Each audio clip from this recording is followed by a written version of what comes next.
We're here at the TNT Raceway Park for the All-Pro Nationals, right outside of Columbus, Ohio, in a town called Chillicothe, Ohio. And the big boys with the big toys are here to run. And the class we're going to be premiering here today is the paddle tires. The paddle tires is the elite of the professionals. They'll be lining up side by side down here on this racetrack. It's kind of a new format. Side-by-side drag racing adds a little bit of excitement to it, but when the light goes green, the mud racer really does not have to leave the line when that light turns green. It's all on ET. Elapsed time. The quickest man to the other end in 200 foot is going to be the winner. And we're going to see it here at the All-Pro Nationals at TNT Motorsports Speedway right outside of Chillicothe, Ohio.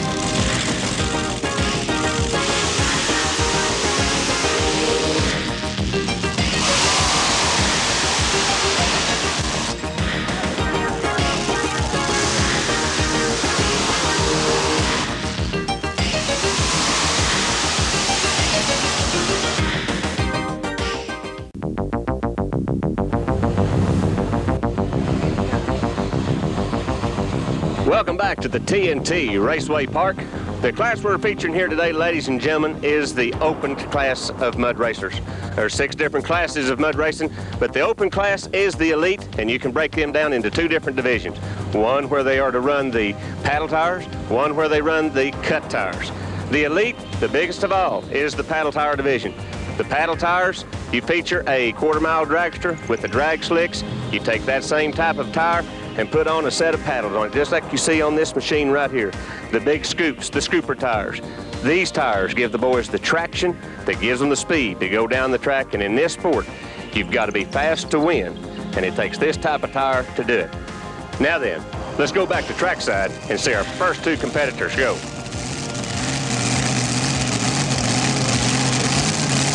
The Pure Hell machine, Mark House out of Virginia, warming up. He'll be the one that comes to the lane as this is side-by-side racing now.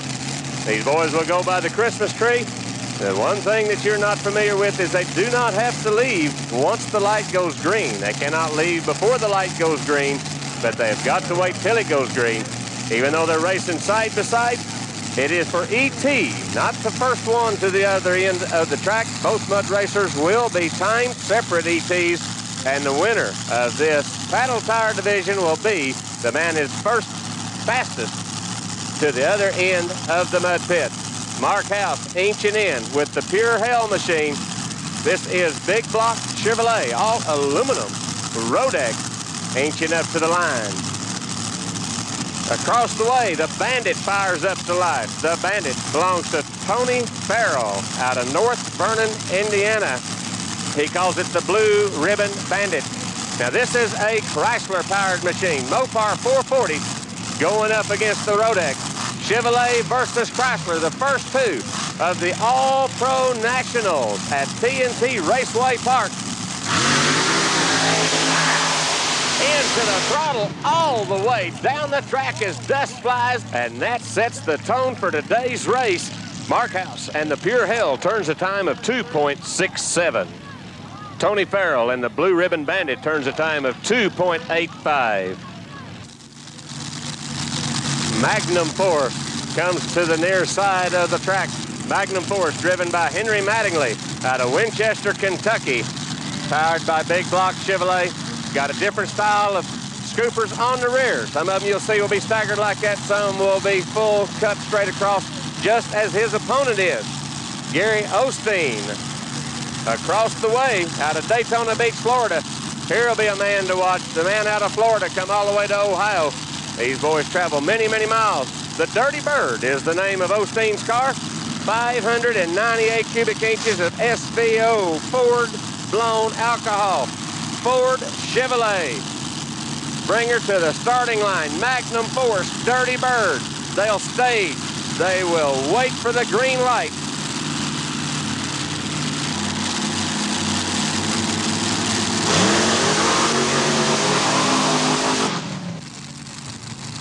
Gary Osteen, the Dirty Bird, goes into the lead with a 2.56. That will be a mark to shoot at.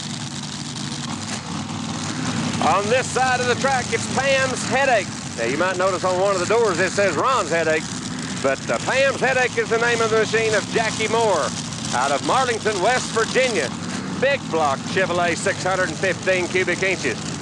On the other side of the track, a man that you really want to keep an eye on, the Money Pit, a Fiat body. Fred Wilhite drives the Money Pit. He's out of Decatur, Illinois. Approximately 10 years ago, we were running a single carbureted Chevy Love called Shag Nasty. It's about 400 horse. We've progressed over the time to this thing here, about 1,600 horse and quite a bit faster. Now we're running about 48% overdrive on the blower. It's putting out about 35 to 40 pounds of boost depending on the hook. It's got the 1471 Littlefield blower on it. Mazzola pistons, rods. It's all high caliber. It'll do about anywhere from 75 to 8,500 RPM is the optimum range that I like to run it at. Now he is giving up about 100 cubic inches of motor to the Headache machine. The Headache, 615 cubic inches going up against 496 cubic inches. They inch their way to the staging area. The Christmas trees. The Headache is staged, waiting on the Money Pit to stage. 2.57 is what they got to shoot at. One of them, if not both of them, wants to beat that time. The skinny block Chevrolet, the Money Pit, took it away. 2.63, lacking just a few hundredths of a second. The Money Pit moves into second place with a 2.63. All right, we're coming up to the line right here. Daniel Fuchs, Turtle's Toy. A slick looking machine. Daniel Fuchs out of Metamora, Illinois. And his opponent getting ready to come in on the far side. The Intruder, Tom Marsh, and the Intruder lined up on the far side. Running Rodex Chevrolet. Daniel Fuchs on this side. Turtle's Toy, 482. The motors are evenly matched as far as cubic inches, but it's going to be a test at who can put the power to the ground. The B-blocks on these cars, they don't want to twist the tires off of the rim with the speed that you're watching here today. 200 foot is the track. Horsepower, the name of the game. Clean those motors out. The Intruder stays. He looks over at his competition.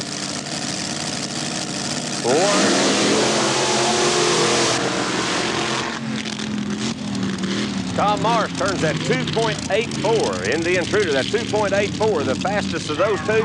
But once again, that does not move him to that top spot. Going to have some mighty big names shooting for that #1 spot here, but they're going to have to go faster than that 2.84. No Surrender comes to the line, ladies and gentlemen. This man's got a lot riding on this pass as he is now in the points lead, but can he hold it? We talked to him out in the pit area before the show started. Paul, the No Surrender machine is sitting in the lead right now, but you're going to have to do some hard work to hold that points lead. Yeah, all I really need to do is make some good passes, and I'll stay there. I'm far enough ahead now. I don't have to win, just run really as good as we can. Luck and hope the car stays together.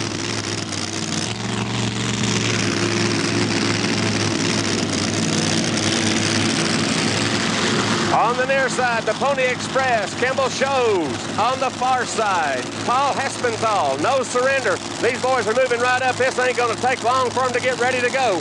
No Surrender is staged. He checks his gauges, cleans the motor out. The race is on. Pony Express, No Surrender.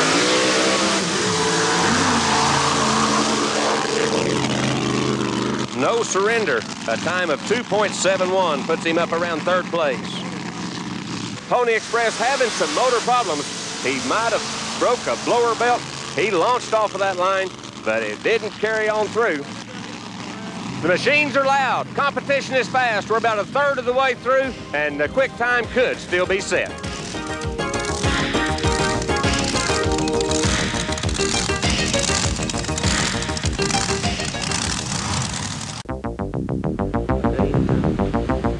While we're waiting for our next two competitors to come up to the line, let's go back to the tires and talk about them a little bit. I've explained the paddle tires on the back, the scoopers, but you look at the front tires. The front tires being different than the back tires, of course the back tires being the scoopers, but on the front end, they run the cut tires up front. They're cut, they're shaped to get rid of the mud. They clean themselves out, gives them traction on the front end. The DOT tires up front is what it takes to give them the traction on the front, and the scoopers on the back give them traction on the rear.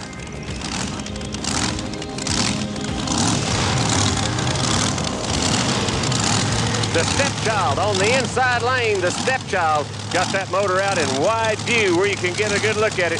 Chuck Noll out of Palm Harbor, Florida, drives the Stepchild, 572 cubic inches of Ford motor. Be the second Ford motor that we've had in the event here today, as the Ford motors are making their mark on the track. The Red Heat machine across the way. The Red Heat, one of the different designs. You notice the motor sets behind the driver. Kevin Brown, as he'll move it up, he is right up in front where he can get a full view of all the action. The Stepchild sitting behind the motor, looking around it. Two different styles of racers. Which one can go the fastest? Stepchild trying to get inched in to that staging area. Likes just a little bit. He's got one light set on the stage. He's going to have to inch a little farther forward, I believe. Red Heat, he's waiting on the Red Heat. The Red Heat had to clear that motor out. That rear engine machine will give you a ride. Something not right on Stepchild. There we go. Quick racing. That was a classic race between two hard-charging racers. Chuck Noll, the Stepchild, moves up in the top 5 with a 2.76. The Mad Max. Here's a man, ladies and gentlemen, that is in a hard race for the points championship. He led it up until just a few weeks ago, and mechanical difficulty knocked him out of the lead. He now sits in second place. Mike, you've been chasing points. You know what it's like to be in the lead, but things have kind of changed on you. Yes, last race I had the lead, but not like we wanted to have. And last race we really tried hard and ended up breaking the transmission, and then had some really bad luck. Didn't get it changed in time to make the next pass, and we got a little behind in the second place, but we got to really do good these next two if we're going to win it this year again. Mike Thomas, Grovetown, Georgia, and he's got this race and one other one to try to regain his points championship. If he's going to have a chance of gaining any points, he's got to win this class or get close to it. His competitor on the side beside is Keith Wheeler and a machine called SPASM. There is a lot of horsepower difference between the SPASM and the Mad Max. Somewhere around 800 horsepower difference. But in this game, the most horsepower does not always win. It's who can put it on the track. A lot rides on this race here. The Mad Max knows that he's got a lot riding on this race. Going up against the SPASM, he's not concerned in beating the SPASM. He's concerned in getting that lead time here this afternoon. He needs to go quick.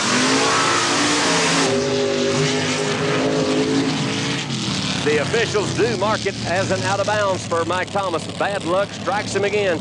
A broken rear end a week ago, out of bounds this weekend. His hunt for number 1 is hurting. Keith Wheeler and SPASM with the skinny block has a great time of 3.18. No Fear, brand new machine. Now this one's carbureted. You take a look on top of that motor. You don't see the blower that we've seen on these other racers. You see the new tires. He's got brand new scat tracks up on the front, brand new rubber on the back end, a brand new machine, but running twin carbureted, probably pumping that nitrous oxide in on the side. The size of the motor, he's very quiet about the size of the motor. He stages in. There's the nitrous oxide. That's what you see right there. He's purging the lines, being sure that the nitrous oxide is right up where he's going to want it. His opponent on the side-by-side race is going to be the Psycho.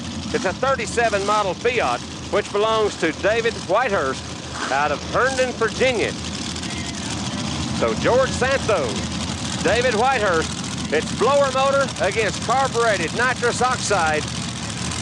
You'll see a difference when they come off the line, but you'll also see another difference when they get to the other end of the track. Psycho, No Fear, staged up. Who is going to be the fastest? The nitrous oxide machine just almost pulled off the upset. He was with him all the way through the track. So close. The Psycho machine, 2.89, takes that race. The Gambler makes his way to the line. Garland Walls, another one of the Florida machines, looking to be a Florida shootout right here as Gary Osteen at 2.56 in the lead. Garland Walls wants to go at that 2.56 with the Gambler. Chevrolet powered, 621 cubic inches, but what a machine coming up against him. Neil Smith out of Grantville, Georgia. Here's a machine, the mid-engine machine. We talked to him about the mid-engine back in the pit. Well, the reason we chose this particular style is because the center of gravity and the weight distribution as the car is accelerating. We did try it in a front engine, this particular motor in a front engine combination, and didn't find much success with it because of the weight distribution, and especially as it's accelerating. And hopefully this car right here, as far as when it takes off and the weight distribution on the shocks and center of gravity, will let it take off and carry out to the halfway point of the track and then carry on like a normal car. Neil Smith, Grantville, Georgia, the American Thunder 3. The mid-engine machine. There's 2 or 3 of those racers in this class, and that kind of seems the way the sport might be headed.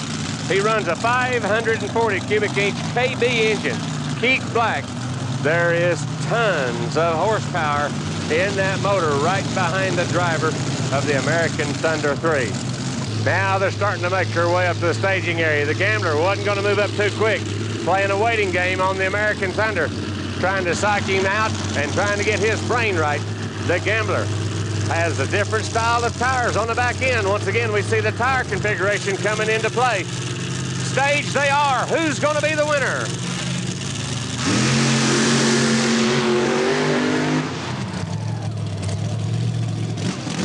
Gambler having a problem on the starting line as the American Thunder made a clean pass all the way through.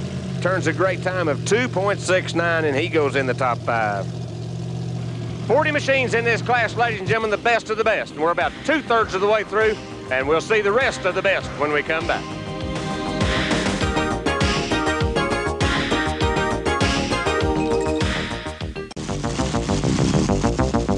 Welcome back to TNT Raceway Park.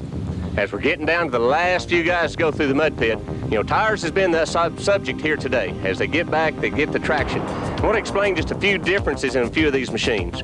The bead locker that goes on the tires that keeps the tire from spinning on the rim. You have a 1,500 horsepower motor spinning these tires as hard as they can. Sometimes they have a tendency to slip on the rim. This machine right here doesn't run a bead locker. He just screws metal screws in through the rim into the tire to lock it. But now, into comparison to show you what the other guys run, we move over to this machine. And you'll notice a lot of them when they come to the line have various colors of the bead lockers. This one being pink on the Harbuck's car. This actually locks the bead onto the rim. This tire will not spin on this rim, and that will ensure that there will not be a problem for this racer going down the track.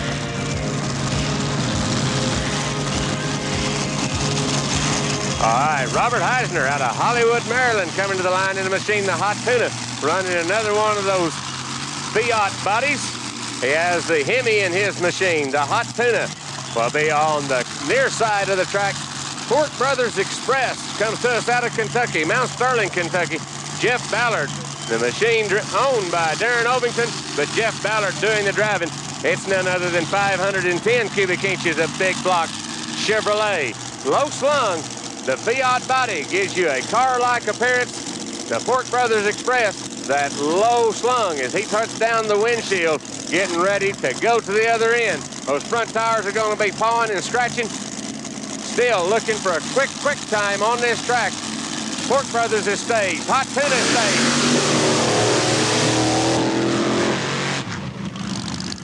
Fort Brothers got to the other end the quickest, but he took the long way around to get there.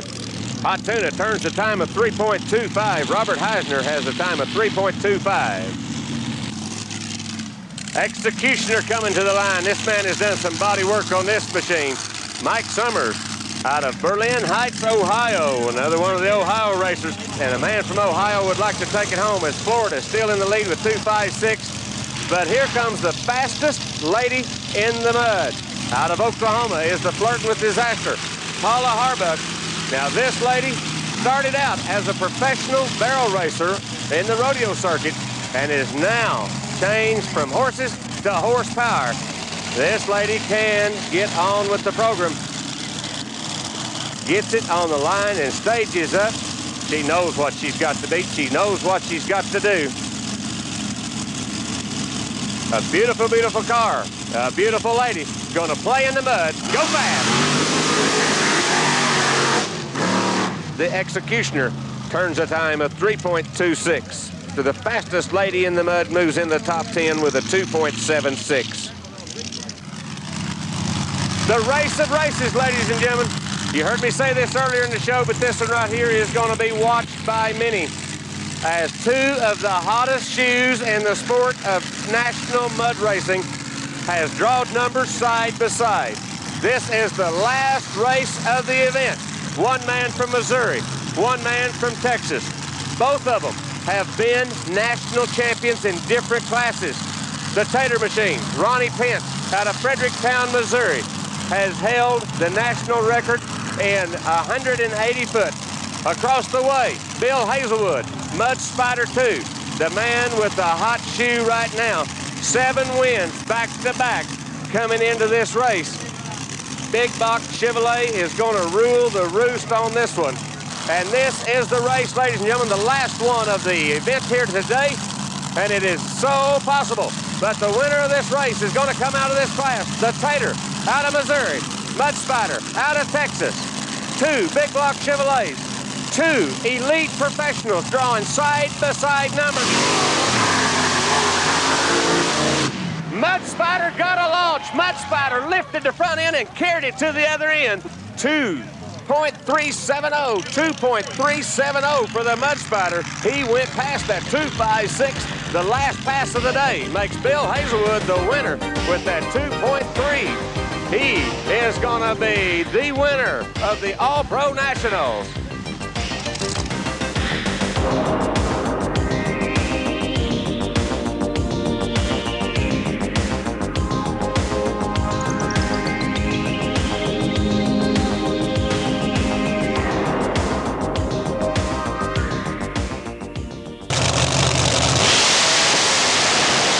The All-Star Nationals here at Chillicothe, the All-Stars did prove that this was a race of All-Stars, ladies and gentlemen, because the elite of the elite came, and the man that went through the mud pit last, he proved it all, that he turned the fastest time. Bill Hazlewood with the Mud Spider 2 out of Texas.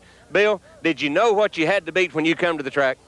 Yes, sir, I really did. I knew there was some good cars, like you said, the best of the best was here, and we tried to put everything together with our Power Pro chassis and our janky racing engines, and everything just worked out real good, and we had a good hook, and it was a good ride. Now, it was a straight pass. You hooked and went right straight through the line. The front end lifted up. You don't like that front end to come up too high, but this machine was charging all the way. Yeah, that's right, Dave. It was really charging. In fact, I had to kind of get out of it to let the front end down to break the lights, or I would have went another length of the car before I stopped the clocks on the other end. Now, that is a point that not many people would pick up on as they watch the event right here, but those timing lights at the other end are down low, and that's 200 foot, and you turned it in 2.36 seconds, and you're telling me that you had enough composure to let that front end down in time to break those lights. Yes, sir. That's what I had on my mind, to get the front end down. That proves true professionalism. When a man can drive it that way, he knew what he had to do, and he done it. 2.36, Bill Hazlewood turning in the quickest time here today.